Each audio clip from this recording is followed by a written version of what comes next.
Today on Kitchen Bandito, we don't need no stinking turkeys. Happy Thanksgiving, we're doing Cornish game hens. Let's get butchering.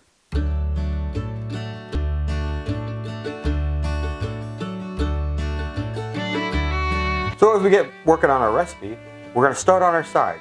We've got some red potatoes here that I've had soaked in water. If you can see the water is cloudy, that means all the starch is coming off all these potatoes. We're gonna give them a good rinse. That way when we roast them, they'll brown properly. So we're just gonna dunk them out, give them a shake. How pretty is that? Then I also have some rainbow carrots that I have kept in water to hydrate so they don't oxidize. Beautiful colors, purple, orange, yellow. Makes for a good presentation and they're delicious. Okay, so we're gonna get aromatics for our rice. Basically we've got 2 cups of water, 1 cup of brown rice. It's always 2 to 1, that's the perfect rice all the time. Make sure it comes up to a boil. When it starts to boil a little bit dry, you see the little bubbles come to the top, take it off the heat, cover it, perfect every time. But on top of that, we're gonna add a few things. So while this is coming up to a boil, we're gonna add 1 clove of garlic, take the paper off, just a little bit of, doesn't have to be exact. Basically we're just flavoring the broth. So we'll throw that in the water. Also add 1 shallot, we'll just give it a little zip. Always go across the top and once across the side. That way you get a perfect dice. That can go in the water as well. Shallots are a little bit sweet, so we're going to add a little bit of red onion. Let's give that a... Now this is just flavoring our broth for the rice. And to give it a little bit of a kick, we're going to add 1 jalapeno. You're like, what? That's hot. Well, you don't have to add it if you don't want to, but I like the heat. So we just take out the ribs and the seeds because they're a little bitter. And see how that looks all glossy and pretty? You're going to get more of the fruit than you are of the heat. A nice little brunoise. That goes into the pot as well. And as that comes up to a boil, that's when we add the rice. Okay, so we brought our liquid up to a boil. This is about the time we drop in our rice. So I've got 1 cup of brown rice. We're gonna go that way. All right, we're gonna add that right in. Remember, it's always 2 to 1. 2 cups of water, 1 cup of rice. And we're also gonna add in some orange carrots that I've diced into a brunoise. Small little dice. And also some scallions. These are gonna bring all the flavor to the party. Go ahead and give that a stir. Let it boil away until it almost looks like it's boiling dry. When it comes to that, take it off the heat and we'll cover it and let it steam the rest of the way. I'll show you. Your patience will be rewarded. Okay, the rice is where I want it. We're going to give it a cover and we're going to let it sit. Off the heat. Off the heat. Okay, we're going to make our potatoes. Just put them in a colander. They're still strong and firm. What we're going to do is we're going to roast them. But in order to do that, we're going to have to season them and to lubricate them thusly. So potatoes go in the bowl, and I'm going to add our seasoning. We have 1/4 teaspoon of mustard seed, or mustard powder, whatever you have. There you go. 1/4 teaspoon of dill weed. Fun stuff. 1/4 teaspoon of sage. Very powerful, but still necessary. It is fall, by the way. Okay. Of course, the ubiquitous salt and pepper. Fresh cracked pepper. Okay, now 2 tablespoons of vegetable oil. Give it a good dunk and mix thusly. There we go. All you need to do. Right into the air fryer. Now, everybody's air fryer is different. Mine happens to be kind of nuclear, so it runs very hot and fast. But yours may not. I'm thinking about 18 minutes for mine because potatoes are very starchy and very thick.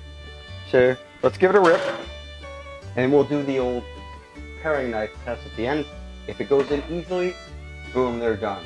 If it doesn't, let it ride a little longer. All the way to Valhalla. Okay, here's the cool thing. We have some wonderful rainbow carrots. Very cool, some heirloom carrots. What we're going to do is we're going to braise them. What that means is it takes a little bit of liquid, but we're also going to incorporate some sugar into the pan.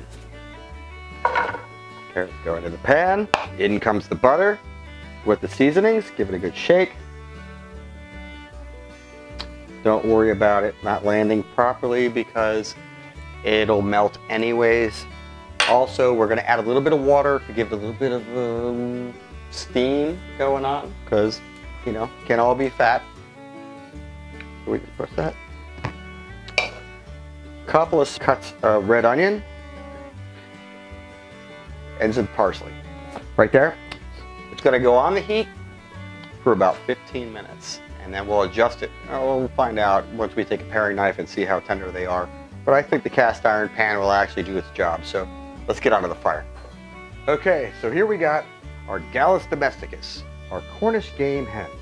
This one has been marinated overnight with, you know, herbs de Provence. So we're taking a little place to south of France. So it's got parsley, sage, rosemary, and thyme, stuff like that. A little bit of lavender. All the good stuff. Basically what we're going to do is we're going to spatchcock this bird. Basically what that means is opening up like a book. So we're going to remove the backbone, which runs from the neck all the way down to the tail. And by doing that, we're going to make several incisions here and here. Take a pair of kitchen shears and just give it a rip. Now you're going to hear some crunching, but that's okay because that's part of what we're doing here. There we go. We're going to keep going all the way up the back, and we're going to remove the entire part of the spine. Now, you look at it, it looks gross, but it ain't. We're going to throw it in some stock, and it's going to make an incredible broth, or, you know, or stock, you know, soup. Hey, bah. Okay, so we removed the spine. We've got rid of the backbone, and we've opened the bird up like a book. Basically what we're doing is we're making sure that it cooks evenly. Because of the universal thickness, it will cook at the same rate. But you have your drumsticks or your wings or your breasts, as you can see here. Open it up, and that means heat will radiate in there evenly. Some people take out the sternum, breastbone. I don't think it's necessary. It looks pretty, but you know, all we need to do is season it, chuck it in the oven. Okay, now that we've got the bird open, what we need is to apply some seasoning. So we're gonna have to pat it dry and just remove some of the excess moisture. You can't get rid of all of it. So both sides, please. And now we add our seasoning. For this application, I'm going to use Everglades heat. Cayenne pepper, garlic, onion, turmeric, a bunch of other really cool spices, and it really, really kicks it up a notch. Not only that, it'll maintain fragrant and add a crust. Okay, now that our bird is seasoned, it's ready for the oven, so we're going to put it on a trivet so it gets an even heat with a little bit of convection. But I choose to use something that brings flavor to the party, which is carrots that we were cooking earlier are right here with the onions. Not quite done yet, which means they're going to finish cooking as the bird is cooking, and the bird is going to baste the vegetables. Check it out. Lay it down into the oven, 400 degrees, 35 minutes. Ooh. Okay, so we got our 3 hens already ready to go. They've been marinating for 24 hours. We have 2 here that are done in a mojo seasoning, because that's delicious. Here, which is done in Provence style. So what we're going to do is we're going to add a little dry rub on the top of them. We're going to chuck them in the pan, put them in the oven, 400 degrees, 40 minutes. Check this out. Herbs de Provence, pat, pat, pat, adobo. Goes on this, guys. And before we chuck them in the oven, we're going to stuff them with that rice. Let's go ahead and get shoveling. I'll show you one here. We'll take it, open up the cavity, and dump in the rice. You don't have to be like sexy about it. You can just shovel it in and just clean up afterwards. And it goes right into the pan. There, 400 degrees, 40 minutes. Okay, now that our hens are in the oven, you notice I put a pat of butter on top to increase browning. That's going to give it a nice Norman Rockwell kind of look to it when they're done.